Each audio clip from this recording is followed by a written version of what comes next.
illallah wahdahu la syarika lah al-malikul haqqul mubin wa asyhadu anna Muhammadar Rasulullah as-sadiqu wa'dul amin. Allahumma salli wa sallim wa barik ala sayyidina Muhammad wa ala alihi wa ashabihi wa tabi'in bi ihsani ila yaumiddin, amma ba'd. Faqad qala Allah ta'ala fi kitabihil karim, a'udzu billahi minasyaitonir rajim. Ya ayyuhalladzina amanu idza qila lakum tafassahu fil majalisi fafsahu yafsahillahu lakum wa idza qila ansuzu fansuzu yarfa'illahu alladzina amanu minkum walladzina utul ilma darajat. Wa qala Rasulullah sallallahu alaihi wasallam, man salaka tariqan yaltamisu fihi ilman syahalallahu tariqahu ilal jannah. Sadaqallahu rasuluh. Ibu, alhamdulillah pada pagi ini Allah pertemukan kita dalam keadaan sama-sama kita menjadi orang yang beriman, dan semoga Allah selalu mudahkan segala urusan kita dan Allah ampuni dosa-dosa kita. Dan bagi yang sakit semoga Allah sembuhkan penyakitnya, dan bagi yang memiliki keinginan semoga Allah kabulkan doanya.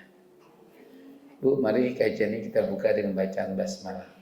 Bismillahirrahmanirrahim. Rabbi zidni ilman warzuqni fahman. Tema kita mengubah diri, menata takdir. Nah, judul ini menantang. Tetapi dasar dari pemikiran kita dalam ta'lim kita ini, kita akan membahas tafsir, ya. Tafsirnya tafsir Munir fil aqidati wasyari'ati wal minhaji, yang ada kaitannya dengan judul kita ini, yaitu surat Ar-Ra'd. Surat Ar-Ra'd. Sudah ketemu, Bu? Ayatnya 10 sampai 11. Dibaca satu orang dulu. Ar-Ra'd ayat 10 dan 11. Silakan, Bu. Dibantu saya dulu. Ar-Ra'd 10 dan 11.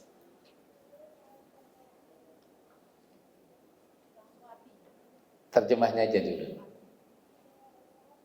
Sama saja bagi Allah, siapa di antaramu yang merahasiakan ucapannya, dan siapa yang berterus terang dengannya, dan siapa yang bersembunyi pada malam hari, dan yang berjalan pada siang hari. 10-nya 11. Baginya manusia ada malaikat-malaikat yang selalu menjaganya bergiliran dari depan dan belakangnya. Mereka menjaganya atas perintah Allah. Sesungguhnya Allah tidak akan mengubah keadaan suatu kaum sebelum mereka mengubah keadaan diri mereka sendiri. Dan apabila Allah menghendaki keburukan terhadap suatu kaum, maka tak ada yang dapat menolaknya, dan tidak ada pelindung bagi mereka selain Dia. Baik, Bu. Kita harus betul-betul yakin bahwa Allah itu mengawasi kita. Percaya? Percaya? Ya, kalau saya tanya, bagaimana cara Allah mengawasi kita? Ada yang tahu? Allah perintahkan 2 malaikat, ada di sebelah kanan, ada sebelah kiri. Malaikat apa? Raqib dan Atid. Bu, apakah cuma hanya Raqib dan Atid? Raqib mencatat kebaikan kita, dan Atid itu mencatat keburukan-keburukan kita. Dan ayatnya jelas, Wa may ya'mal mithqala dzarratin khairan yarah. Wa may ya'mal mithqala dzarratin syarran yarah. Ini mau orang mukmin, mau orang kafir, pokoknya sudah ada dua malaikat itu, Bu, yang mengiringi kita, yang mengiringi semua manusia. Nah, dikhususkan bagi orang yang beriman, Allah berikan lagi dua malaikat. Ada yang tahu malaikat apa? Tadi kan kanan kiri, yang belum depan dan belakang kan? Ada yang tahu? Ibu pernah belajar tauhid kan? Nah, sekarang ayat ini deh. Lahu baginya, yakni bagi orang-orang yang mereka punya keyakinan, ayat 10 tadi ya. Allahu alimum bidzatis sudur. Allah tuh Maha mengetahui, jangankan yang kita ucapkan, jangankan yang kita lakukan, bahkan yang terbetik dari hati, sudah tahu belum Allah? Sudah tahu. Maka tidak mungkin kita akan bersembunyi dari Allah. Orang Allah tahu apa yang terbetik dalam hati kita. Begitu pula Allah mengatakan, wa ma'allahu bizallamin lil abidi. Allah sekali-kali tidak akan berbuat zalim pada hambanya. Karena Allah itu sudah berikan petunjuk dalam Al-Quran. Kalau kita mau jadi orang baik, beramal yang baik. Kalau kita ini beramal yang buruk, kita jadi buruk. Surat Al-Isra ayat 6. In ahsantum li anfusikum wa in asatum falaha. Jika kamu berbuat baik, maka kebaikan itulah yang akan datang kepadamu. Tetapi jika kamu berbuat yang jelek, maka keburukan itu pula yang akan datang dalam kehidupanmu. Nah, yang kedua, apakah ibu mau dibantu orang? Apakah kita mau hidup kita? Masa-masa kritis ada aja orang yang membantu kita. Mau nggak?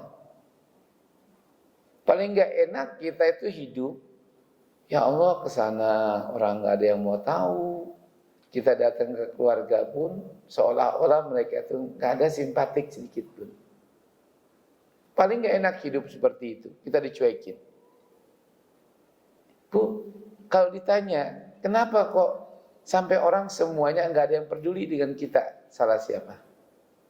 Salah kita. Nabi bilang, wallahu fi auni abdihi ma damal abd fi auni akhihi. Allah akan selalu melindungi hambanya selama hambanya itu mau melindungi sesamanya. Jadi hidup ini pilihan. Apakah kita pengen hidup itu semua orang mau bantu kita? Maka ketika kita punya kesempatan, ketika kita punya kemampuan membantu orang, menolong orang, tolong bantu. Kita pun belum tahu hidup kita besok itu apakah kita masih tetap sekarang seperti sekarang, belum tentu. Mungkin saja kita orang yang paling miskin bantuan itu. Coba kita lihat ketika Allah merampas Aceh. Tsunami kita anggap sudah dahsyat. Tapi sekarang lebih dahsyat lagi. Medan dan juga orang-orang coba lihat ya Bu di Padang. Ya kan? Siapa yang menyangka di tengah-tengah hutan dan tengah-tengah perkampungan yang di tanah itu cukup tinggi, kok air bisa banjir? Kalau Mbak Ibu ada orang Garut di sini, dulu pernah banjir Garut, nggak habis pikir Bu. Kok air bisa 4 meter, 5 meter? Begitulah ketika Allah ingin merampas apa yang kita miliki. Nah, makanya Ibu harus yakin betul hidup ini. Kita hidup, Allah katakan, ma asobakum fi musibatin fil ardi wala fi anfusikum illa fi kitabim min qabli an nabra'aha. Dikaila ta'sau ala ma fatakum wa la tafrahu bima atakum. Surat Al-Hadid ayatnya 22.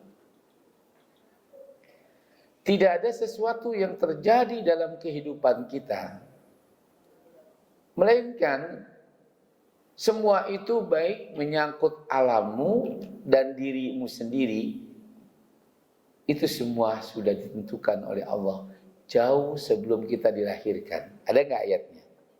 Al-Hadid ayat 22. Jadi kata Allah, min qabli an nabra'aha. Untuk apa? Dikaila ta'sau ala ma fatakum.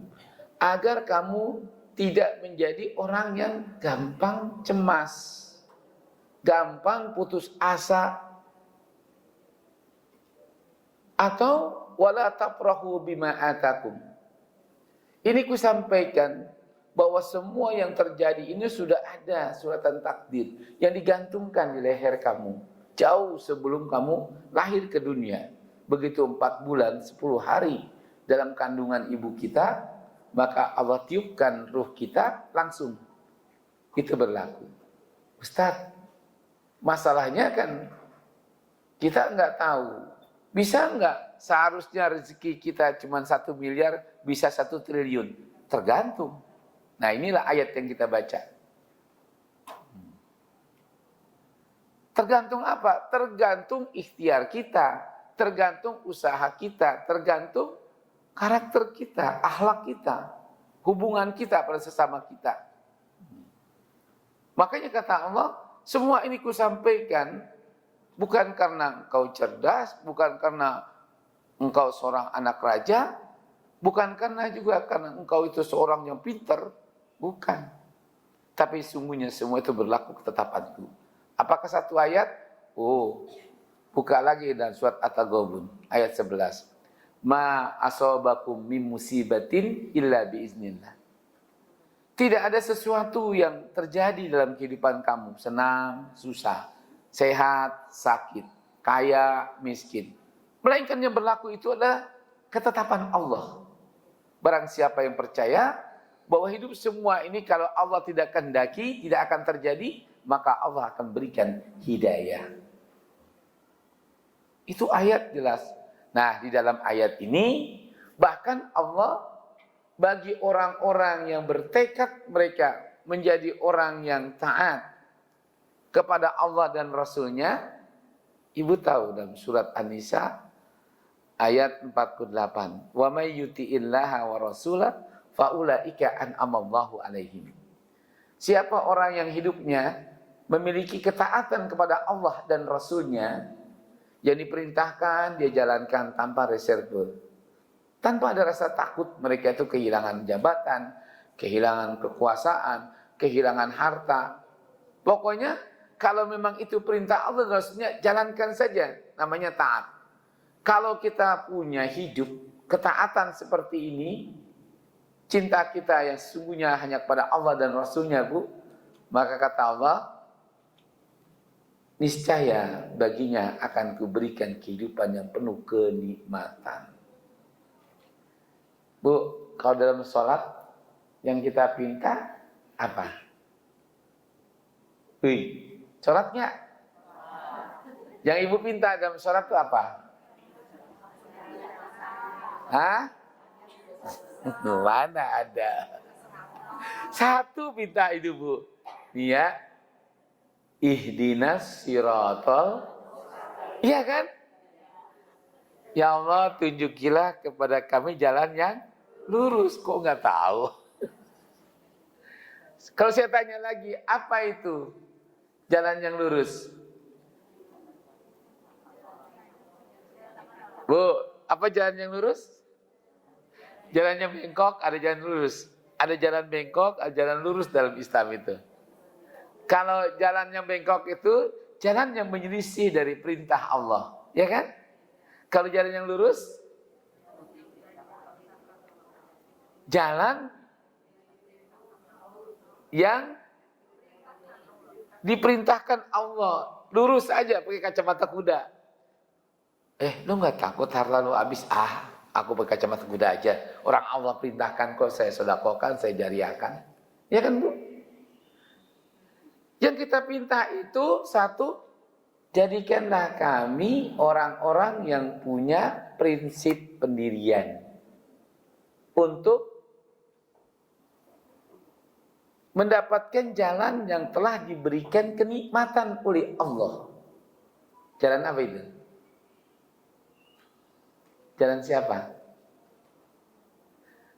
Tunjukilah kepada kami jalan yang lurus, yaitu jalan orang-orang yang telah diberikan nikmat. Jalan siapa itu? Coba Ibu buka surat An-Nisa tadi. Ayat 48. Quran itu nggak bisa Ibu diterjemahkan. Quran itu baru kita mengerti kalau kita tahu hubungan ayat. Hubungan surat Al-Baqarah tadi, surat Al-Fatihah tadi yang kita baca tuh, ihdinas siratal mustaqim siratal ladzina an'amta alaihim. Ini hubungannya dengan surat An-Nisa 48. Ada yang ketemu? Coba diterjemahkan. Sesungguhnya Allah tidak akan mengampuni dosa. Oh, 68 itu ya. 48 ya. Kalau gitu wa mayyutira 68. Innallaha la yughni. Ya. Udah ketemu? Kami tunjukkan kepada mereka jalan yang lurus. Sungguh kami pastikan kalau kita ini mentaati semua segala perintah Allah, maka Allah akan tunjukkan. Jadi bagaimana Allah akan memberikan hidayah kalau kita itu sholat subuh aja kesiangan terus. Kalau giliran ngaji Bu, berat kaki kita melangkah. Tapi kalau giliran arisan, semangatnya luar biasa. Ya itu contohnya lah Bu ya.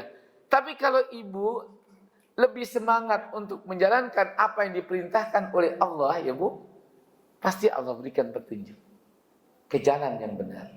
Yaitu jalan untuk mentaati perintah Allah dan Rasulnya. Jalan siapa itu?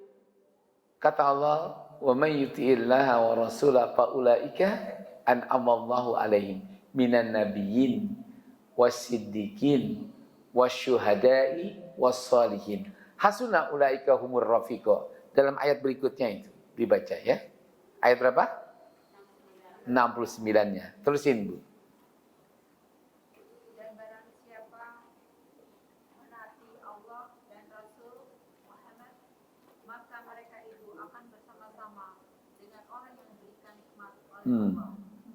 Yaitu para nabi, para pecinta kebenaran, orang-orang yang mati syahid, dan orang-orang saleh. Jadi Ibu pinta ihdinas siratal mustaqim. Ya Allah, jadikanlah kami orang yang hidup selalu mendapatkan kenikmatan seperti para nabi. Kedua, minan nabiyyin wasiddiqin. Orang-orang yang jujur. Shadiq itu benar. Ibu minta jadi orang jujur. 3. Wasyuhada'i. Ibu minta jadi para syuhada. Orang yang berani mati untuk membela yang benar dan juga berpihak pada yang benar dan punya keberanian menyampaikan yang benar itu benar, yang salah itu salah. Itu yang Ibu minta dalam sholat. Ya Allah, jadikanlah kami seperti layaknya para nabi, orang-orang yang memiliki kejujuran, orang-orang yang berani mati. Nah, baru yang keempat, wassalihina min ibadikum. Jadikanlah kami orang-orang yang salihah. Jadi itu dalam sholat Ibu baca. Tapi yang paling menarik ayat tadi 68, kalau kamu sudah ikuti jalan para nabi, jalannya juga orang-orang yang jujur, yang mengatakan walaupun dia diancam, diintimidasi, akan dipenjarakan gitu kan. Gua nggak pikir, yang penting saya sudah menyampaikan kebenaran. Agar semua orang tahu itu kebenaran. Bahwa yang benar itu benar, saya tidak menyesal. Nah itu Bu, orang yang istiqomah, Ibu Pinta. Itu jalannya para nabi. Walaupun dimusuhi oleh keluarganya, walaupun dimusuhi oleh orang kampungnya Bu, tetap Nabi sampaikan, sampai ditawarkan, ya Muhammad, udah beginilah. Kalau kau mau kekuasaan, akan ku angkat kau sebagai raja kami. Asalkan kau tinggalkan apa yang kau yakini itu. Kalau kau mau istri, aku carikan anak-anak kami yang paling cantik. Berapa orang istrimu akan kuberikan. Apa jawab Nabi? Jangankan cuman hanya kesenangan dunia, kekuasaan, wanita. Sekiranya kamu bisa meletakkan bulan di tangan kanan, matahari di sebelah kiriku, aku tidak akan tinggalkan keyakinanku ini. Mana lagi Bilal? Bilal, siapa kamu? Kau budakku. Kenapa kau begitu kekeh? Tinggalkanlah keyakinan kamu. Katakan Uzza, Hubal, itu adalah Tuhanmu. Apa kata Bilal? La arji'u. Walau kitoan. Aku tidak akan mencabut keyakinanku sekali kau mutilasi diriku. Allahu ahad, Allahu ahad, Allahu ahad. Allah Maha Esa. Diapain Bu? Ditimpa lagi batu.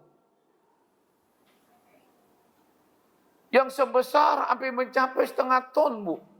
Sampai Abu Bakar melihat tidak tega.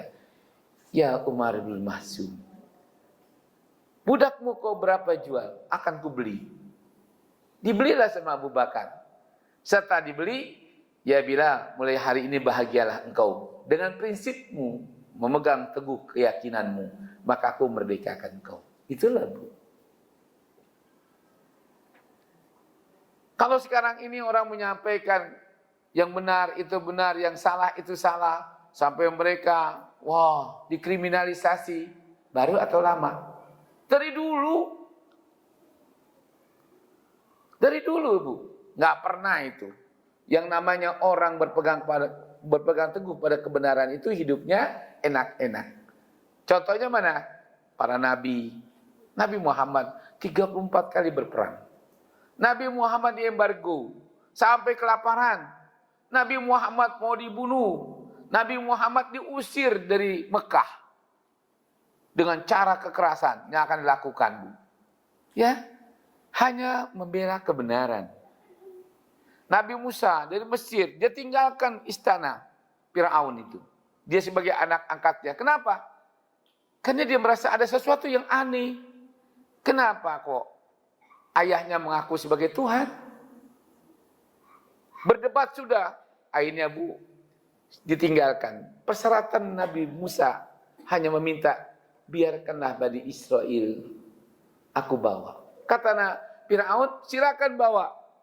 Begitu udah dibawa nih Bu, mendekati Laut Merah, datanglah Korun.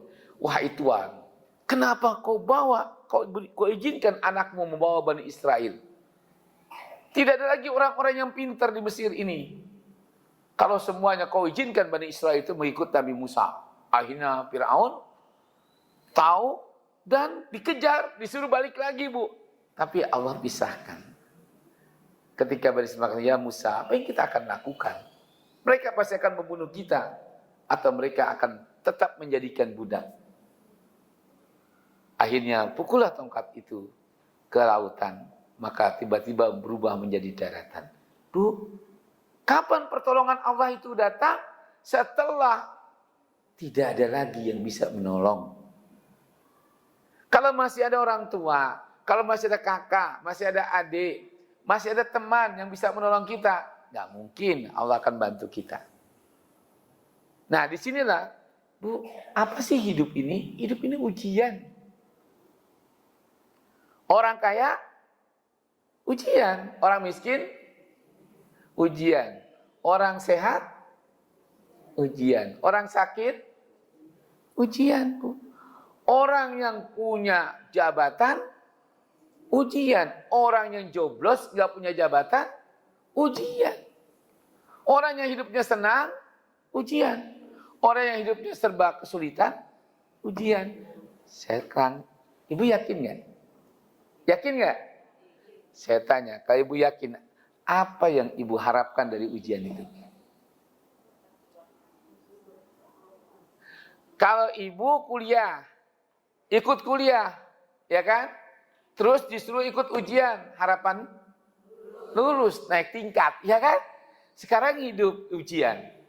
Apa yang ibu dambakan menghadapi ujian itu?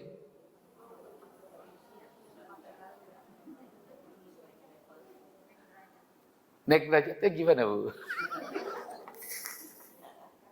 Coba ibu baca surat Al-Mulk ayat 2. Alladzi khalaqal mauta wal hayata liyabluwakum ayyukum ahsanu amala. Bu, konsisten lagi. Allah yang menjadikan kehidupan, kematian. Artinya kesehatan, kesakitan, kekayaan. Orang yang kemiskinan, Bu ya, mengalami kemiskinan. Orang yang hidup senang kayak kita. Dan orang yang mengalami bencana di Aceh. Ya, di Sumatera Utara maupun di Padang. Ujian juga. Tujuannya, siapa di antara ibu-ibu yang lebih banyak beramal soleh? Apakah di waktu ibu kaya? Ataukah di waktu ibu miskin? Banyak amal solehnya. Maka kalau kita lagi diberikan kekayaan, perbanyaklah Bu amal soleh kita. Masih makan fakir miskin, masih makan anak-anak yatim, ya kan? Dikit-dikit ngundang teman-teman, ayo ngaji di rumah saya. Habis ngaji nanti kita makan. Itu namanya orang kaya yang lulus dari ujian. Karena dia bisa berbuat amal soleh.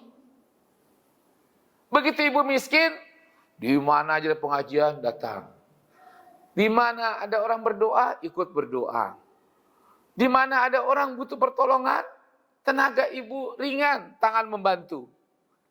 Bu, sampai kita nggak punya apa-apa, pergi ke jalan, ada batu dia singkirkan, ada beling dia singkirkan, ada duri dia singkirkan. Amal soleh bukan? Soleh. Kebetulan jalannya udah rapi semua. Begitu datang masjid, Bu Lisa, apa kabar? Ibu sehat, Bu? Saya doakan selalu sehat. Itu amal soleh bukan? Bentuknya sedekah. Saya nanya dan saya mendoakan saudara, saya mendoakan ibu, semoga ibu semua sehat ya Bu. Semua ibu dimudahkan oleh Allah. Ibu senang nggak? Senang, itu namanya sedekah.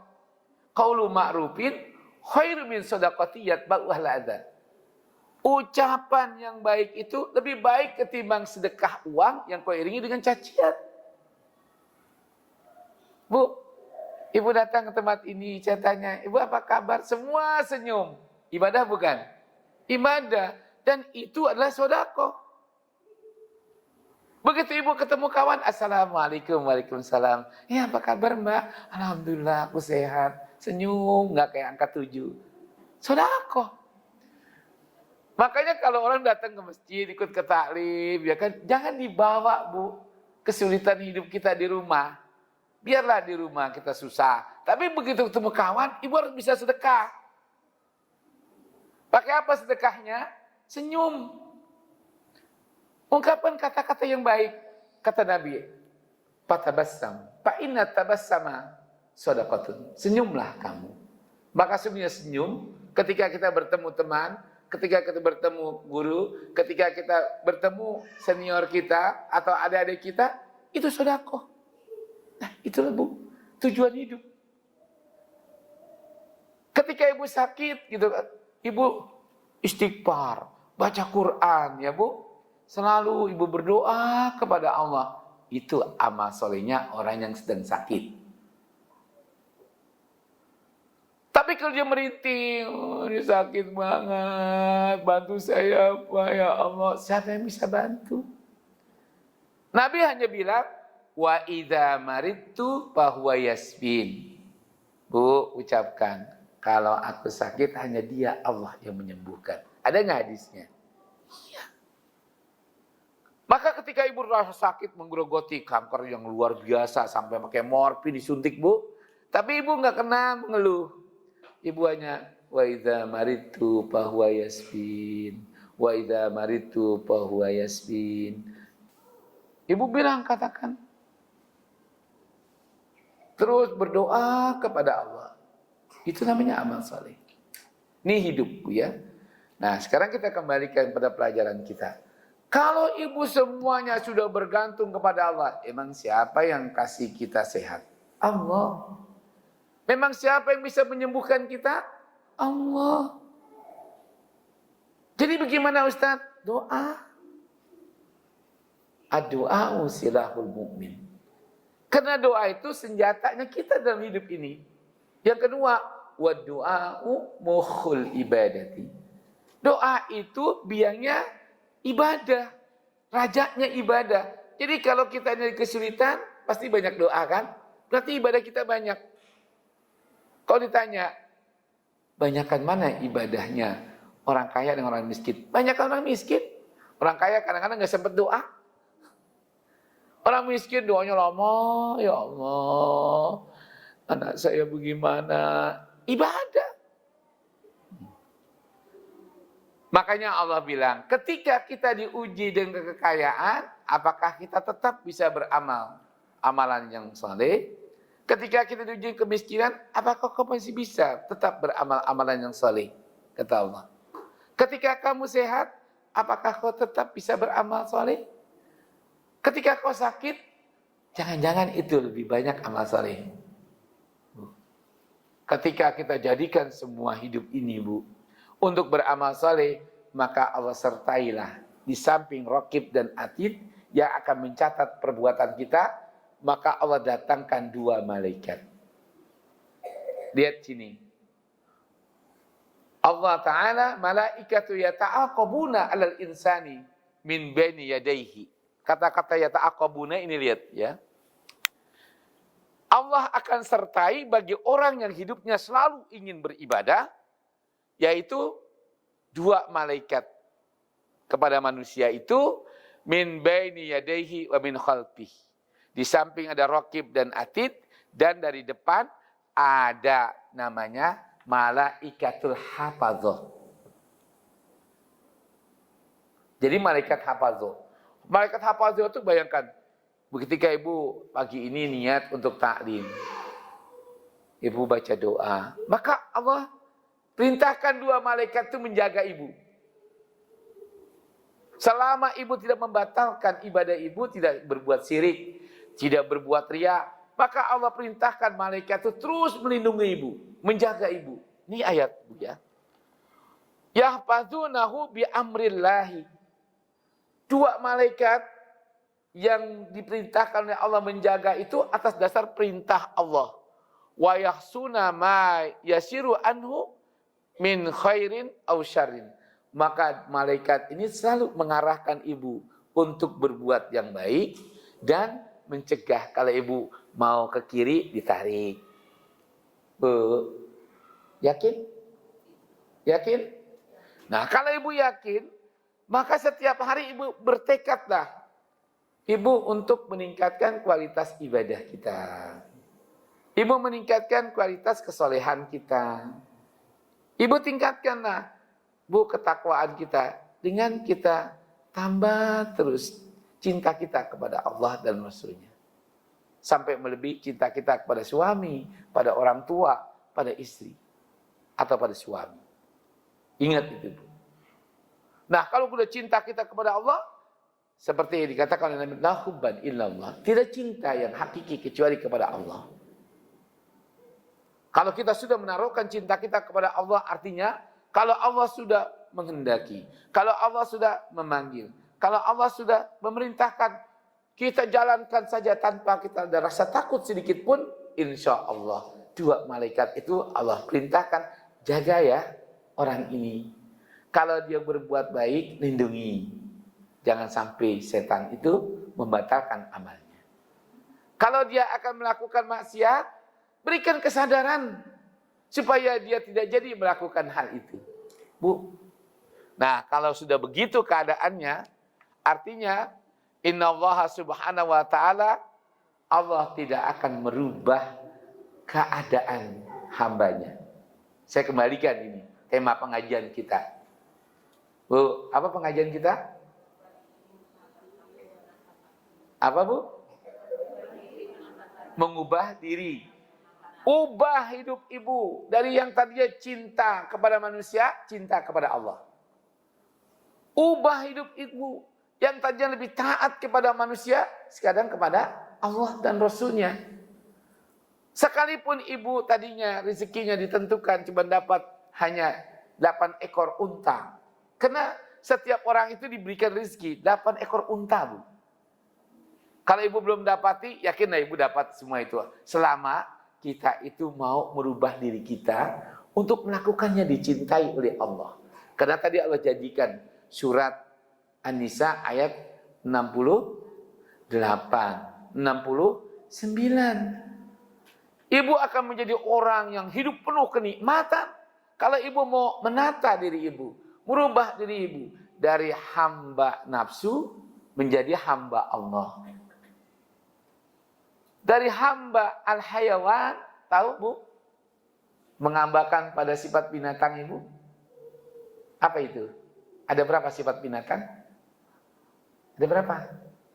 Hardolin. Yang tadinya ibu kerjaannya kemana-mana, Bu, traveling, ya, kuliner, tuh setan, Bu. Itu hamba binatang bener itu. Ibu tahu nggak ada doa Nabi di searching ya. Doa yang Nabi takutkan, perutnya gendut banyak makan. Coba hadisnya muncul. Tapi orang sekarang tuh bangga bisa makan di sono, bisa makan di sini, bisa makan di sini, pergi ke mall ya Bu, pergi kuliner ya Bu. Nah Bu, sekarang ibu pikir, bunuhlah itu Bu, rasa keinginan makan sana kemari. Kenapa? Ternyata itu sifat yang paling buruk. Kenapa buruk? Binatang. Bu, 5.400 sekian. Ini jemaah haji Indonesia. Begitu diperiksa kesehatannya, 3.800 itu Bu, hanya 780 yang tidak menderita jantung, yang tidak HB1C-nya di bawah 6,1. Karena 6,1 nggak bisa berangkat. Sampai sekarang permasalahan haji ini istitoahnya itu Bu belum sampai 30%. Padahal besok tanggal 23 ada penutupan. Bingung itu loh Bu. Jadi baru sadar Dinkes, saya rapat 2 kali rapat sama Kadinkes.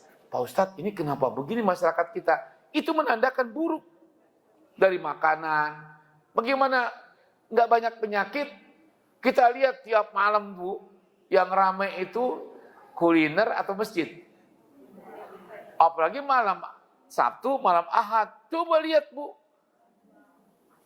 Sekarang saya tanya, kalau Nabi mengajarkan untuk makan gimana? Makanlah di waktu kamu lapar. Berhenti sebelum. Sekarang kita lihat Bu. Wah, alhamdulillah saya sudah bisa pernah makan di GI. Wah, saya udah makan. Di mana Bu lagi? Senayan. Bu, ingat, hobi makan itu adalah berarti hamba hewan. Karena kerja binatang itu makan. Kerbau, kalau dia pakai membajak tanah. Di mana di situ ada rumput, dia makan nggak? Sambil kerja makan. Coba aja lihat Bu, sekarang ibu-ibu di mejanya. Bu, ibu, ibu suka ngemil nggak?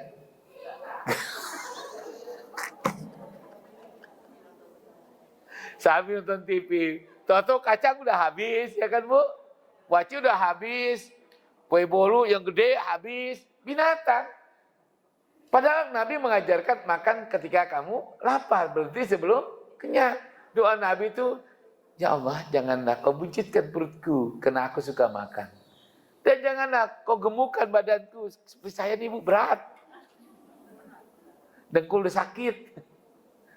Ya kan Bu? Susah. Ternyata Bu, berat saya dulu itu 98. Saya makan berhenti, sudah nggak mau lagi. Pokoknya makan saya, kalau makan jam 11 sudah. Malam nggak makan lagi, paling udah buah ada apa. tetap gemuk. Kenapa? Keturunan. Mak saya gendut, bapak saya gendut. Saya kebagian, ini udah turun Bu, 18 kilo kan. Karena saya harus haji dan dikasih umroh terus Bu, jalan, lari, berenang tiap pagi itu Bu. Ya Bu, udah berhenti makan gitu kan. Karena saya takut, tadi Nabi takut dengan gendut. Yang kedua, buncit perutnya. Nah itu Bu. Kenapa? Ini ada penghamba binatang. Apalagi Bu? Sifat binatang? Dahar. Dodol apa? Tidur. Pagi tidur. Siang tidur. Sore tidur. Menjelang maghrib pun masih tidur juga dia. Ya kan Bu, kalau banyak makan tidur. Kalau sapi, kalau kerbau ya Bu, habis makan tidur gendut, pantas. Dagingnya mahal. Nah kalau orang,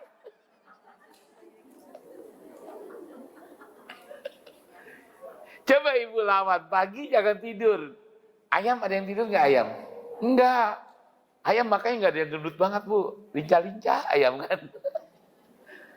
Nah kita bagaimana mau lincah? Pagi, habis sholat subuh tidur. Orang-orang kata Nabi, Bu, hentakkanlah kakimu sebelum matahari mengeluarkan sinar yang menghangatkan badanmu. Surat Shad ayat 41, Allah pun bilang Bu, coba baca. Apa obatnya orang stroke? Baca Shad 41, 42. Baca.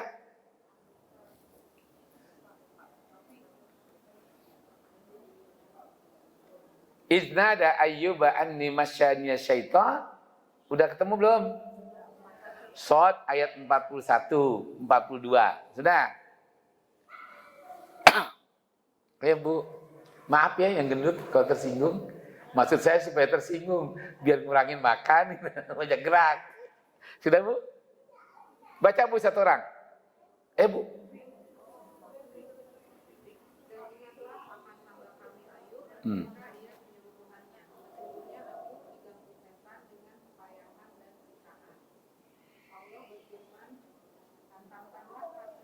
Stop. Antam kaki gimana Bu? Ya jogging, ya kan? Udah, daripada lu sakit terus, sekarang jogging lah, teratur. Makanya kalau pagi itu Bu, saya tinggal di Sumarekon ya, kadang-kadang saya malu Bu. Ya, kalau saya habis sholat subuh nih, lari kan, kayak training udah lari. Teman saya tuh semuanya Chinese. Pak Haji nggak ada yang mau itu. Coba kalau ada Cina di sini, pagi ada yang tidur nggak? Enggak, lari dia. Padahal siapa yang nyuruh? Allah. Ayub itu sakit bertahun-tahun Bu, 7 tahun lebih. Gempor. Karena istrinya semua merasa malu gitu kan, tinggalkanlah itu Bu. Akhirnya dia sendirian, baru dia berdoa, ya Allah ini kok saya begini, capek setan goda saya. Apa sih obatnya? Ya Ayub, udah diri, belajar diri, kakimu gerakin, hantamkan kaki terus. Dua Bu, apa Bu? Terus Bu. Nah, makanya dulu aki-aki kayak gini Bu. Ibu kita, bapak kita kan, selalu naruh tempayan depan rumah. Ya kan?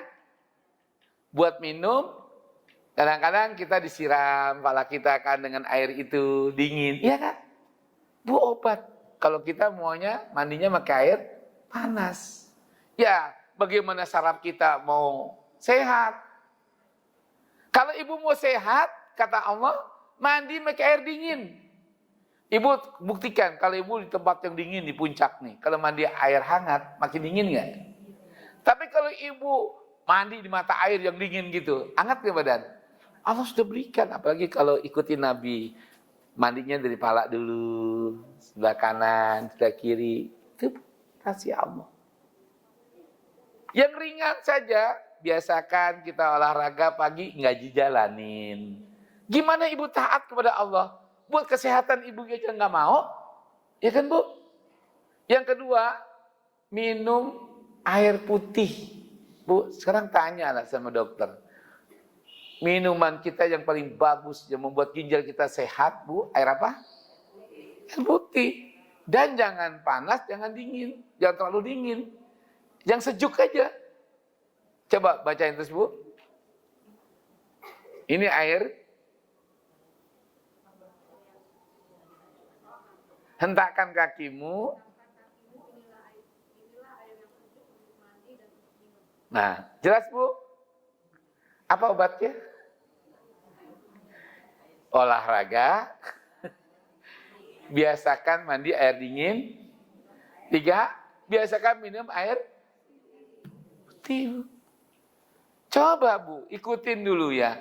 Saya kembalikan, Bu, ya. Bagaimana Allah akan rubah kehidupan kita.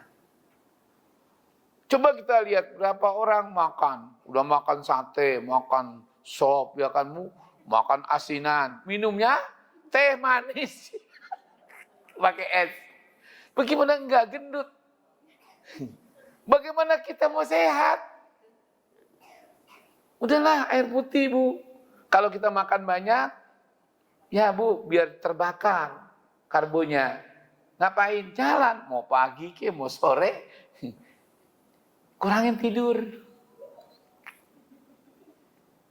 Coba Ibu ikutin ayat itu.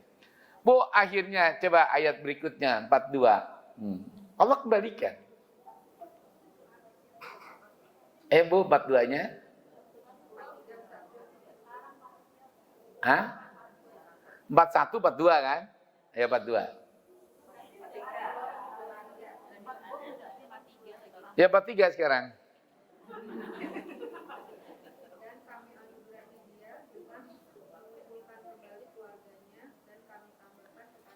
Gini, Bu. Kan istrinya tuh selingkuh semua. Karena gempor. Nabi Ayub itu. Yang terakhir Rahmah. Itu anak Nabi Shu'aib. Dia pun gak sanggup juga kan. Karena terlalu lama. Karena Ayub dianggap memiliki penyakit yang menular. Diusirlah dari rumahnya. Dia tinggal tengah sawah. Lama-kelamaan. Dari 8 istrinya tinggal 1 Rahmah. Rahmah pun akhirnya meninggalkan. Kembali ke ayahnya, sampai ayah bilang, wahai Rahmah, kau tinggalkan Ayub hamba Allah. Ya, aku nggak tahan cerewet ya. Ya orang stroke penyakitnya cerewet. Kan nggak bisa bergerak. Batunya habis semua. Dan akhirnya Allah tolonglah dengan berdoa tadi, Bu. Nah tadi, kalau masih ada istri, pertolongan melalui istri. Kalau orang tua, melalui orang tua. Nabi Ayub baru dikabulkan doanya setelah dia nggak ada lagi yang membantu. Toh ketika Allah menyembuhkan obatnya ternyata di depan matanya kan, air putih. Dan kemauan, bentuk bergerak. Akhirnya Bu sehat. Begitu sehat, istrinya pada kembali lagi, Bu. Satu persatu gitu kan. Bingung dia. Ya Allah ini bagaimana? Karena kan dia selingkuh. Saya harus rejam dia 100 pukulan. Pasti mereka matilah. Adakah keringan ya Allah? Karena aku nggak pernah marah. Dia selingkuh karena aku penuh kekurangan. Bagaimana kau akan hukum dia? Terusin Bu bacanya. Yang keras Bu. Dan kami tambahkan pada mereka sebanyak mereka pula sebagai rahmat dari kami dan pelajaran bagi orang-orang yang mempunyai pikiran. Tadi kumpulkan rumput udah. Kelewat itu Bu. Ya baca terus, yang kenceng. Dan ambillah dengan tanganmu seikat rumput, maka pukullah dengan itu, dan janganlah kamu melanggar sumpah. Sesungguhnya kami dapati dia Ayub seorang yang sabar. Dari dulu tuh orang berzina rejam. Tapi karena ini memang istrinya muda-muda, dia selingkuh, Bu. Setiap selingkuh diadukan. Ya, kalau aku sehat kayak dulu istriku pasti nggak selingkuh. Itulah setan. Nanti Ibu baca surat Al-Anbiya ayat 81, 82, 83, dan 4. Ibu harus baca itu, Bu. Ya kan? Jadi bukan kita tahu Aziz saja yang mau selingkuh. Karena suaminya terlalu sibuk gitu kan. Kan sekarang sinetron lagi rame itu, Bu ya. Kisah Yusuf itu. Nah itu lagi rame di mana-mana itu, Bu. Wow.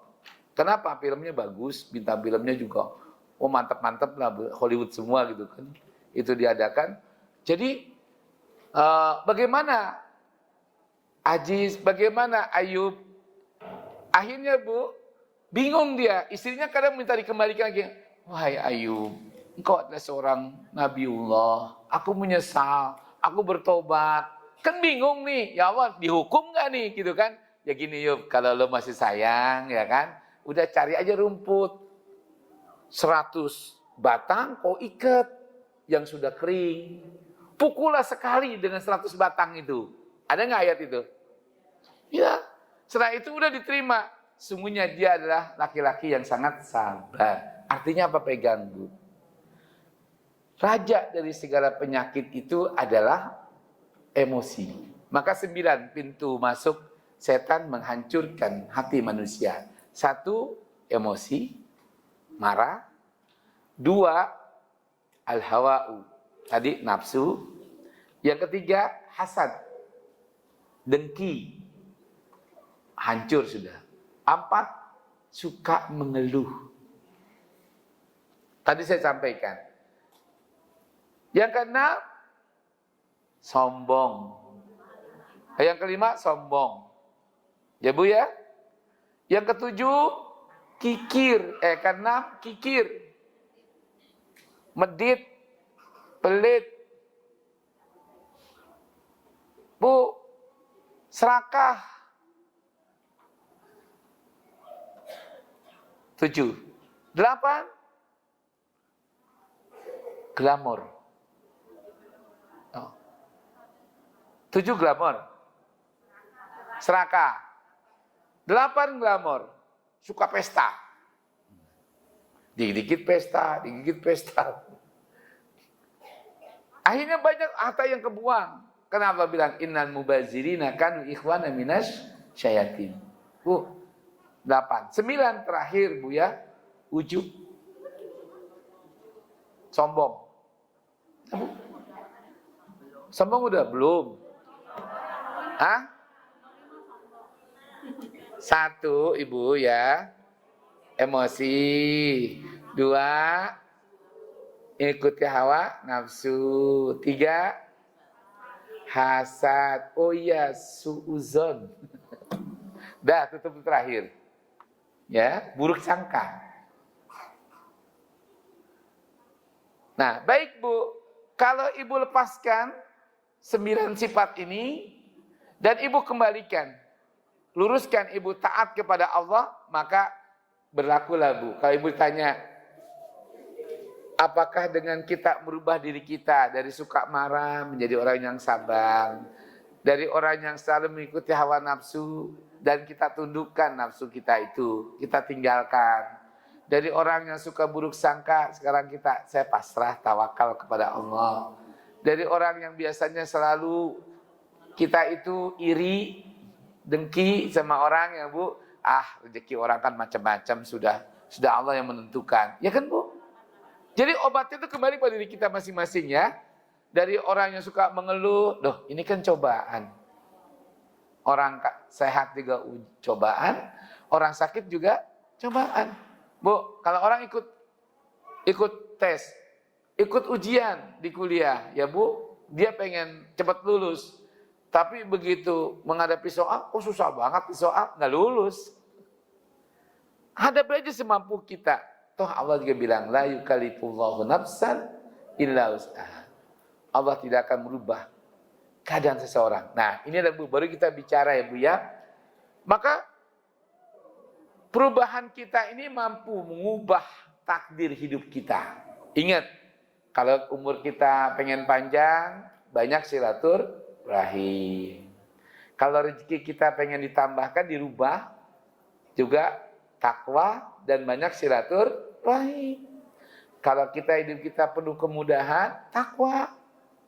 Wa may yattaqillaha yaj'al lahu makhraja. Bu, udah ada jalannya nih, jadi jangan takut. Makanya kalau kita kembalikan pada ayat ini, Bu, ada ayat perlu dicatat ya Bu ya. Innallaha la yughayyiru ma biqaumin. Sesungguhnya Allah tidak akan merubah nasib kita, keadaan kita.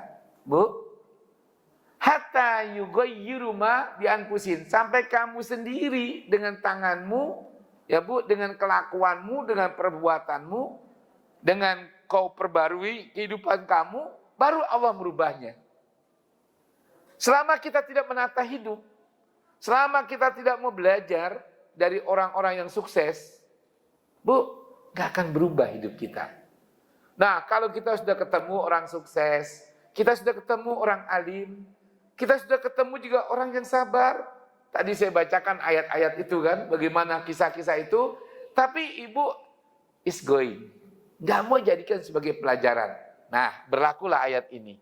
Wa idza aradallahu biqaumin su'a, apabila sudah datang kesempatan buat ibu untuk merubah diri, dan sudah datang nasihat, sudah datang pengetahuan melalui wahyu Allah, tapi ibu nggak mau ikuti, ibu nggak mau rubah, maka itulah Allah kehendaki kehidupan ibu tetap buruk. Kalau kita ini sendiri nggak mau melakukan perubahan dan Allah jadikan hidup kita menjadi orang yang dihinakan, maka nggak ada penolong lagi. Itu ujung. Wa malahum min dunihi min wal. Jadi kalau ditanya, Bu, apa yang nggak bisa berubah dalam hidup ini? Semua bisa berubah, tergantung amalan kita. Sejauh mana kita ini ingin melakukan perubahan pada diri kita, umpamanya Indonesia. Apakah kita seperti ini terus, ya kan? Sampai ada negara dalam negara. Ya kalau kita memanage negaranya seperti ini ya, seperti kemarin 10 tahun, ya begitulah makin banyak. Daerah-daerah yang penuh dengan kekayaan dirampas oleh orang lain. Tapi kalau kita mengatakan ini negeri kita harus mengatur, kita harus lakukan perubahan, begini, begitu, begini, begitu. Ya kita utamakan bagaimana ini masalah human resourcing kita perbaiki, berubah baik. Malaysia tahun 70-an belajar dengan Indonesia. Petronas itu orangnya isinya Pertamina semua. Jadi dia menjadi badan usaha migas raksasa. Bukan hanya di Malaysia, tapi di mana-mana Petronas terkena. Ke Eropa pun dia go. Tapi kenapa Pertamina kok down, jongkok? Kenapa? Karena kita nggak mau belajar. Karena kita nggak mau memperbaiki. Karena Pertamina nggak mau jadi raja. Perusahaan minyak ya negerinya dikasih orang lain. Ya begitu. Jadi jangan salahkan Allah kalau kita itu miskin. Bu. Jangan salahkan Allah. Allah marah. Kalau ditanya, Dek, kok kamu hidup kamu susah ya? Padahal kakak-kakak kamu sukses semua. Ibu bilang, ini kan karena Allah kehendaki saya. Salah nggak? Salah. Allah sendiri bilang surat Al-Fajr ayat 17, 18, 19, 20, 21. Orang miskin itu bukan kehendak Allah. Wa amma idza mabtalahu faqadara alaihi rizqahu fayaqul rabbi ahanan. Orang-orang zalim itu kalau ditanya, kenapa kau hidup susah, belangsak, ditimpa berbagai macam bencana dan kamu hampir-hampir tidak bisa bangkit. Ah, ini kan karena Allah uji saya seperti ini. Salah kata Allah, kalla balla tukrimunal yatim. Aku enggak menghendaki kamu hidup susah. Ini kesalahanmu karena kamu enggak peduli pada anak yatim. Wala tahaduna ala ta'amil miskin. Kamu punya kekayaan dulu hanya untuk memperkaya diri, enggak kau berikan makan fakir miskin. Apalagi wa ta'kuluna turasa akal lama. Kalau kau kelola secara bersama untuk kebahagiaan bersama, kau tidak akan miskin. Kau miskin karena kau serakah. Serakah. Yang keempat, kau miskin bukan karena aku benci. Wa tuhibunal mala hubban jamma. Karena kau hidup hanya mengejar materi, miskin. 4 kemiskinan itu. Tidak peduli pada anak yatim, tidak peduli pada fakir miskin, dan kita serakah dalam soal masalah harta. Yang keempat, karena kita materi. Bahaya sudah kalau hidup kita seperti ini, Bu. Nah, bagaimana cara kita ini? Makanya untuk bisa kita itu melepaskan diri kita, jangan hidup kita ini susah, Hidup kita ini tertekan. Bukan perubahan itu. 1 tadi. Tinggalkan 9 sifat setan itu. Catat kan tadi? Coba ulangi. Pertama apa, Bu? Emosi. Jangan emosi, Bu. 2, jangan ikuti hawa nafsu. Sehingga hidup ibu ambisius. Punya ambisi bagus. Tapi kalau ibu sampai tidak terkendali, nggak bisa memanage nafsu ibu, sehingga ibu tidak mengenal siapa diri ibu, hancur. Berapa banyak sekarang orang ya Bu, terlilit hutang, sampai mereka akhirnya bingung, melacurkan diri. Kenapa? Karena mereka meminjam uang tanpa mereka mengukur dirinya. Ngikutin keinginan-keinginan saja. Coba lihat banyak Bu. Nah ini, makanya kalau ibu baca Tazkiyatun Nafs Bu, itu 9 sifat setan ini harus kita hindari tadi. Jangan sampai kalau ibu ingin melakukan suatu perubahan, ibu pelihara. Nah, setelah yang 19 ini, yang 9 kita hilangkan, Bu, miliki keyakinan bahwa hidup kita ini sangat bergantung dengan Allah. Maka 1, ikhlaslah dalam hidup. 2, kedepankan tawakal kepada Allah. Ibu baca surat At-Tolaq. Wa may yattaqillaha yaj'al lahu makhraja. Kalau kamu kedepankan ketakwaanmu kepada Allah, Allah akan selalu berikan solusi dalam menghadapi kesulitan. Wa yarzuqhu min haitsu la yahtasib. Kalau kamu punya kesulitan masalah ekonomi, dengan takwa, Bu, dengan kamu kembalikan semua segala kehidupan kamu kepada Allah, dan kamu kedepankan ketaatanmu kepada Allah, maka Allah akan datangkan rezeki yang datangnya tidak bisa dipikirkan oleh akal manusia. Yang ketiga, kata Allah, wa may yatawakkal 'ala Allah fa huwa hasbuh.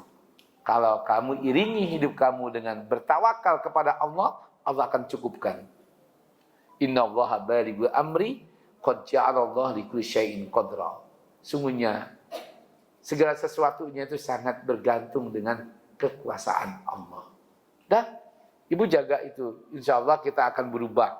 Karena Allah katakan di sini, ma asaba min musibatin bil ardi wala fi anfusikum illa fi kitabin min qabli an nabraha. Ini sudah sampaikan tadi ya. Yang kedua juga ini lihat. Kalau setiap bencana yang menimpa di bumi dan yang menimpa dirimu sendiri semuanya telah tertulis dalam kitab Lauhil Mahfuz, maka tinggal kita minta, ya Allah, kalaulah keadaan kehidupanku seperti yang aku rasakan sekarang ini, rubahlah ya Allah ke dalam kehidupan yang lebih baik. Bagi Allah gampang gak merubahnya? Gampang. Baca surat Al-Hadid tadi, inna dzalika 'ala Allah yasir. Ini jelas ya Bu. Sebaliknya ketika ada seorang yang lahir dalam kondisi kaya lalu bermas-masan sehingga jatuh miskin, salah siapa? Berarti kehidupan itu sangat bergantung dengan amalan perbuatan kita. Walaupun orang lahir sudah dibungkus dengan emas, tapi kalau hidupnya itu mengarah kepada kemiskinan, miskin Bu. Nggak bisa. Nih lihat, ini Rasulullah tegaskan ya Bu ya. Nah, saya udah kirim, nanti Bu Lisa dikirim saja ya, biar semua baca. Makasih. Ada pertanyaan? Alhamdulillah, sungguh banyak ilmu dan hikmah yang telah disampaikan oleh Ustadz Salim Medani. Semoga Allah Subhanahu wa Ta'ala membalas kebaikan beliau dan menjadikan ilmu yang disampaikan bermanfaat bagi kita semua. Amin. Selanjutnya sesi tanya jawab bagi jamaah yang ingin bertanya. Silakan untuk mengangkat tangan. Silakan Bu.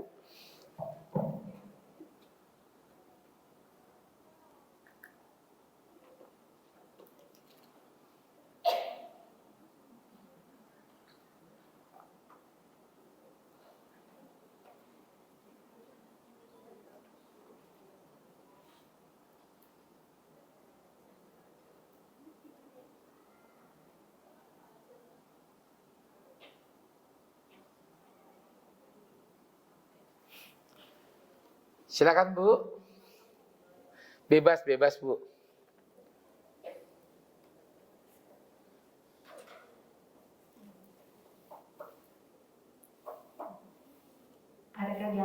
ibu-ibu jamaah yang ingin bertanya?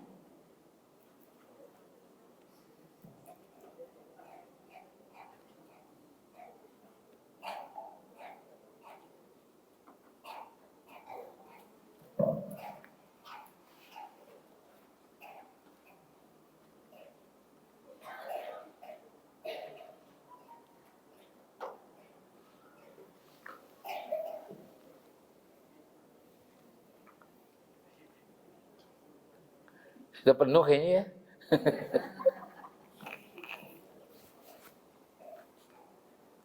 Bebas saja mungkin pertanyaan. Silakan Bu. Ayo Bu. Kasih mic-nya Bu.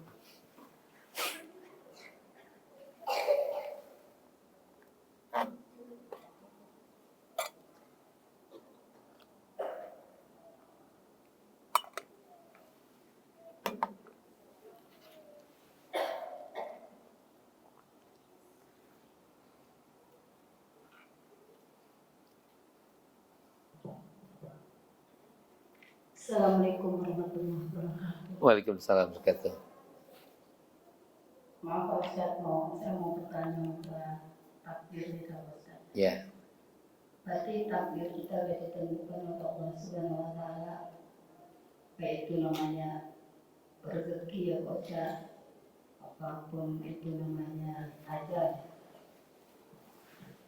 Jadi masalah rezeki ya Pak Ustaz, berarti kita sudah ditentukan rezeki kita itu seberapa untuk bercarikan. Biarpun kita mencarinya bagaimana, apa rezeki itu dari ditetapkan segitu, apa bisa bertambah gitu Bos? Ya. Itu maksud saya. Makasih. Dan juga masalah ajal maut itu Bos. Kan ada yang ngomong, coba dah adanya kalau kita silaturahmi ya, itu memperpanjang umur kan itu Bos. Maksudnya itu bagaimana Pak, misalnya aja kita berapa ini lagi apa bisa berkurang apa bertambah gitu Bos. Makasih. Nah, itu aja dong Ustaz. Terima Ya. kasih. Assalamualaikum warahmatullahi wabarakatuh. Ada lagi kali ya? Silakan Bu Lisa belakang.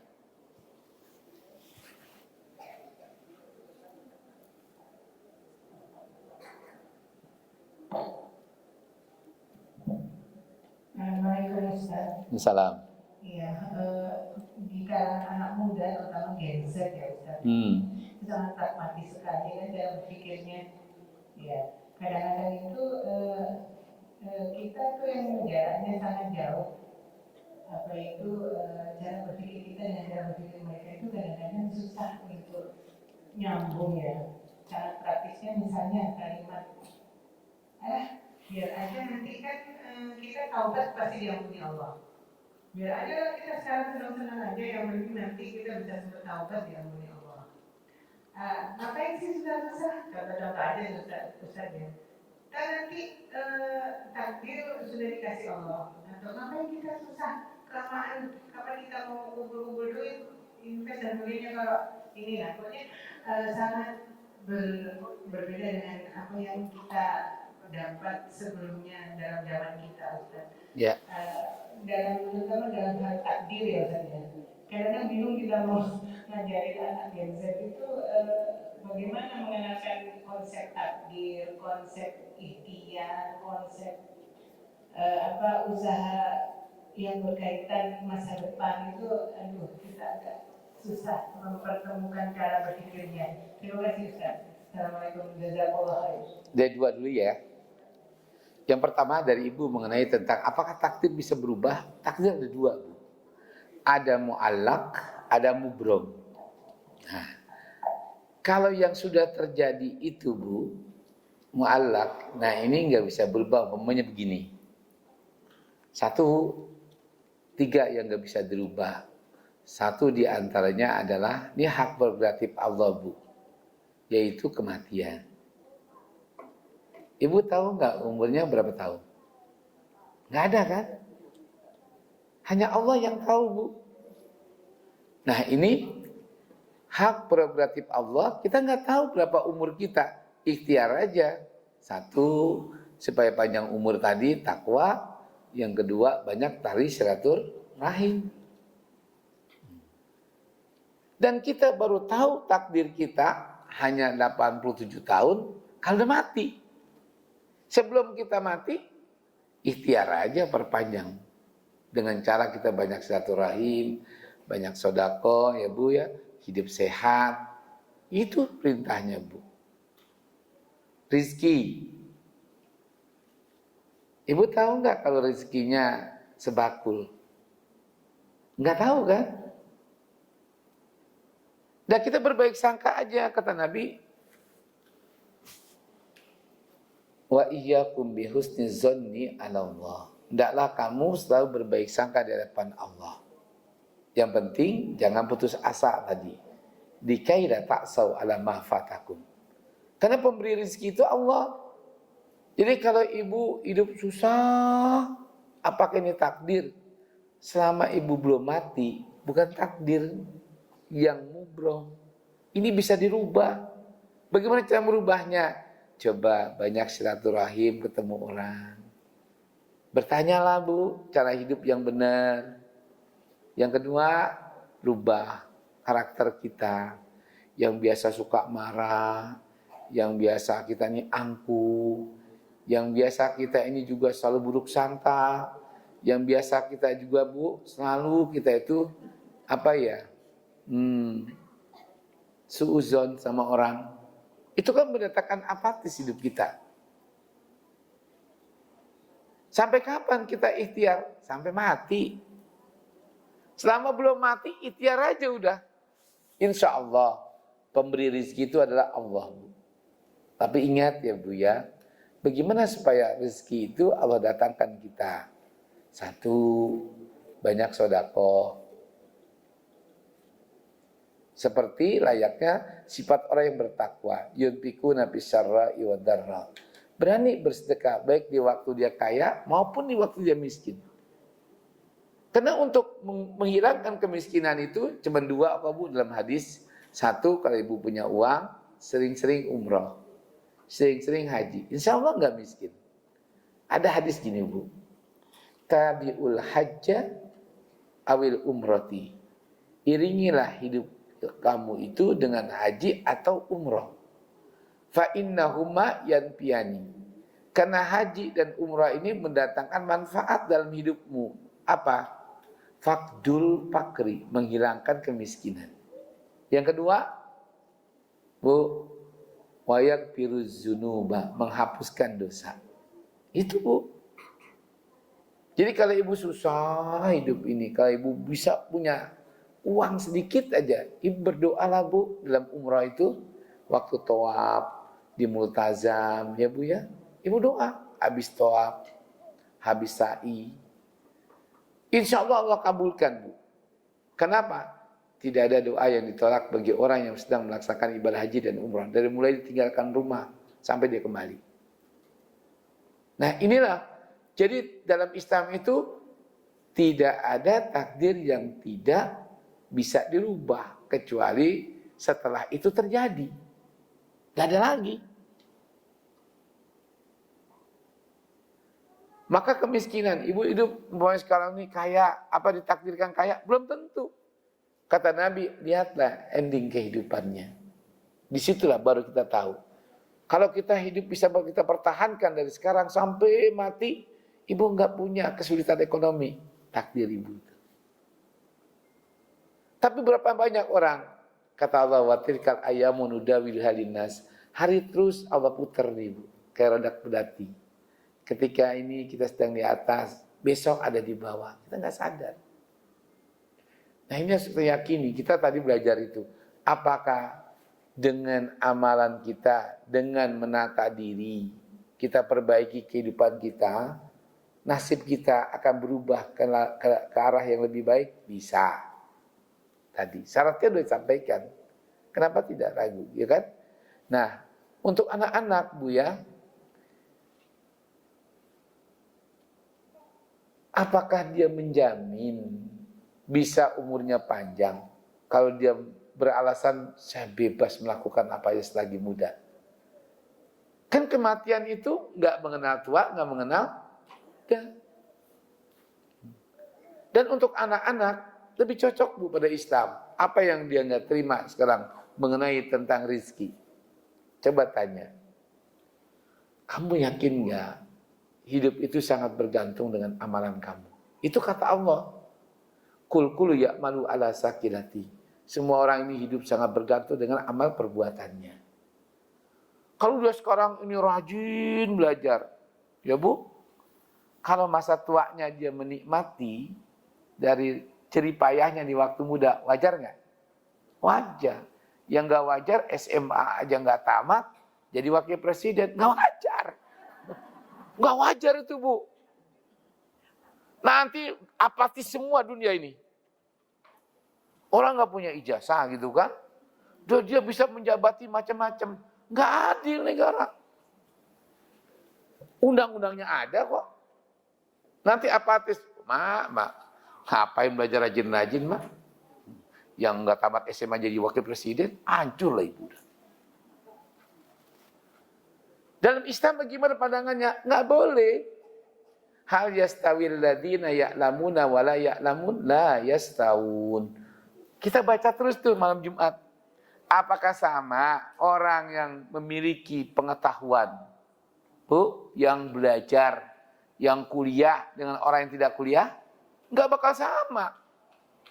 Kenapa Bu? Pendidikan itu yang merubah karakter orang. Pendidikan itu yang bisa merubah etos kerja orang. Dan pendidikan itulah Bu yang bisa mengarahkan Bu kehidupan orang itu lebih bermartabat, lebih berprinsip.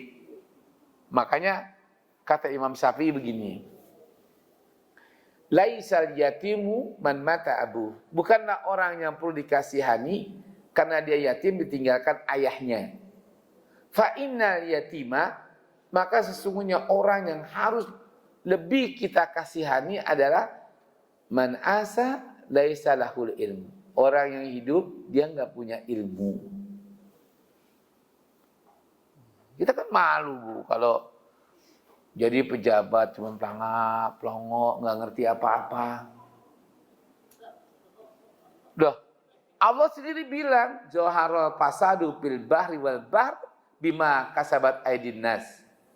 Ini kerusakan Bu, terjadi alam ini bukan kesalahan Allah. Allah nggak pernah berbuat zalim, tapi kena kesalahan tangan-tangan manusia. Kenapa? Kesalahannya satu, idza wushidal amr bi ghairi ahliya fantajirus sa'.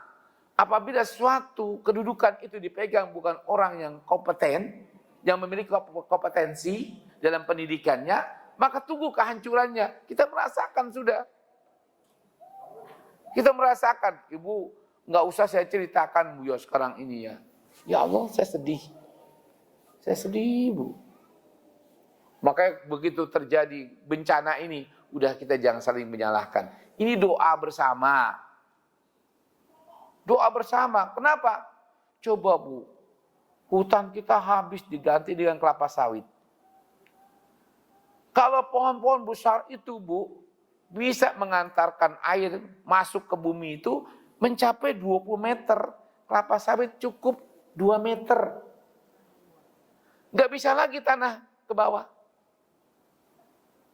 Nah sekarang saya tanya, kalau sudah tanah kita ini kering di bawah, karena tanahnya, airnya itu habis disedot dengan akar kelapa sawit itu, kan menimbulkan bongkah. Nah itu dikatakan bahwa musibah sekarang karena faktor ego. Apa Bu? Ibu ngerti? Faktor ekosistem yang rusak. Yang kedua, yang paling berbahaya itu Bu, alam kita sudah protes. Karena kering di bawah, sekarang yang lagi lama itu Bu, hujan lagi lebat ya di Lombok. Tiba-tiba gunung itu Bu, mengeluarkan air berlebihan. Ya kan? Ibu udah kemana-mana. Tinggal jebolnya aja longsornya. Siapa yang disalahkan? Karena perizinan nggak dikendalikan. Hutan lindung pun ditebang habis. Hutan lindung itu hutan yang dekat perkampungan. Nah kalau itu sudah dihabiskan semua, Maka ketika terjadi longsor, kemana? Ke kampung. Karena manusia itu mencari tempat yang lebih rendah, yang dekat sungai. Jadi ini, kalau anak-anak sekarang itu nggak percaya dengan urusan agama, bahwa hidup dengan kuasa Allah, nggak ada saatnya lagi, Bu. Sekarang kembali. Di mana-mana anak muda timbul kesadaran sekarang. Dengan banyaknya kejadian ini. Tinggal tergantung siapa yang mengarahkan anak kita ini. Justru sekarang saatnya kita kembali ke dalam keyakinan ajaran agama. Hampir semua para rohaniawan dan para ulama menyatakan begitu. Karena Allah sudah menyatakan, hidup itu sangat bergantung dengan amalan kita. Hidup itu sangat bergantung dengan kasih sayang Allah. Sejauh mana upaya kita untuk menjadi hambanya yang disayangi, yang dikasihi. Itu aja, Bu. Makanya tadi, Ibu baca surat At-Tolak ayat 1 sampai ayat 8. Kebaca semua itu, Bu. Jadi kenapa ini bencana begini, ini begini, kenapa begini. Memang Allah sudah tinggal tunggu aja. Kenapa? Karena orang-orang baik yang mau bicara yang benar dilempar, dijauhi dari kekuasaan. Orang-orang yang punya keberanian disuruh dibungkam. Ya hancurlah negara ini. Itu surat At-Taubah kok, Bu. Apabila seorang pemberi peringatan sudah datang kepadamu, surat Yasin juga. Lalu mereka tolak, mereka katakan sebagai orang yang gila, orang yang kurang akal, ya Bu. Tunggu saja azab Allah. Tapi Allah bilang, wa ma yu'adzibukum wa anta fihim. Allah juga tidak akan menurunkan azab kalau masih banyak orang-orang baik di lingkungan itu. Ini karena masih banyak orang baik aja, Bu. Maka azab itu enggak fatal. Hanya peringatan. Sebenarnya bahaya Jakarta ini lebih berbahaya dari Sumatera. Bu, lebih bahaya dari Aceh. Kalau Ibu pergi ke puncak sekarang, Bu, berapa ratus hektar itu, ya kan? Digunduli hutan-hutan kita, dijadikan perumahan semua. Ibu masuk aja nih dari rumahnya Arifin Ilham itu. Sampai Ibu ke puncak, udah gak ada hutan, Bu. Yang saya takutkan hujan lebat seperti yang terjadi karena siklon tropis, ya kan, kemari. Hujan itu intensitasnya tinggi, Jakarta lebih berbahaya. Apalagi air laut lagi naik. Ombak di luar biasanya. Bukan ombak lagi, alun. Tahu alun, Bu? Gini, Bu. Itu yang membuat jebol tanggul. Sekarang ini alam protes. Alam kita ini sedang protes sekarang. Kenapa? Karena nggak ada orang yang punya kesadaran. Laut protes. Gunung protes. Bu, coba gempa. Gunung meletus. Semeru, ya Bu. Cermai, batuk terus tuh. Kemarin saya tanya teman-teman di ujung kulon. Sama, Krakatau pun sudah mulai membesar. Makanya proteskan di Garut itu, yang panas bumi mau dikelola. Karena nanti hilang keseimbangan juga, Bu. Terjadi pergeseran. Kita ini kan, lempeng kita sangat cetek. Nah, kalau tanpa kendali, contohnya Lapindo. Sampai sekarang apa mati? Belum. Itu lumpur. Bagaimana kalau gasnya di ring fire ini, tiba-tiba gasnya, lahar panasnya itu keluar terus. Apa enggak habis kita? Dikendalikan. Dan itu ditandai dengan ada gas bumi. Dan kita hidup tidak bisa tanpa lingkungan hidup. Itu Allah. Makanya disuruh kita belajar dengan alam. Dengan binatang, Bu. Berapa banyak ayat Al-Quran mengatakan, berjalanlah kamu dan perhatikanlah kekuasaan Allah. Apalah takilun? Apakah kau tidak punya akal? Artinya apa? Kita banyak hidup ini bergantung dengan alam. Kita butuh oksigen. Pabrik oksigen ada nggak? Ada pohonan. Ibu tanam nggak pohonan? Kalau semuanya nggak ada yang menanam pohon, habis nggak oksigen? Habis. Apa kita nggak berpikir? Emang kita bisa hidup tanpa oksigen? Nah itu aja Bu. Kelapa sawit menimbulkan oksigen? Enggak, kelapa sawit justru menyedot siang malam oksigen. Makanya habis semuanya. Kalau alam itu marah ya seperti itu. Emang di kelapa sawit ada kehidupan hewani, habis gajah aja protes kok. Harimau protes, monyet juga mau makan apa? Yang tadinya dia makan umbi-umbian, habis di kelapa sawit, nggak ada lagi. Jadi ini tinggal semua karena kita nggak ramah dengan lingkungan. Tadi saya katakan, kalau saya melihat Asy-Syura 30 itu jelas, ma asabakum min musibatin biaidikum. Semua musibah yang terjadi kata Allah adalah karena tangan-tangan kamu, liyazukun nasa, dan kami timpahkan bencana ini agar para pelaku pembuat kerusakan itu merasakan susahnya. Tinggal tergantung tidak nggak itu masalahnya. Saya pikir demikian Ibu ya. Cukup? Sudah.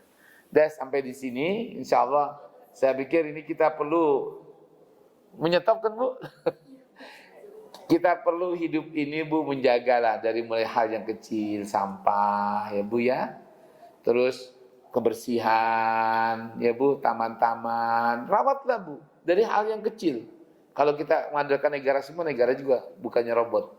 Kita tutup subhanakallahumma bihamdika asyhadu an la ilaha illa anta astaghfiruka wa atubu ilaik. Wassalamualaikum warahmatullahi wabarakatuh.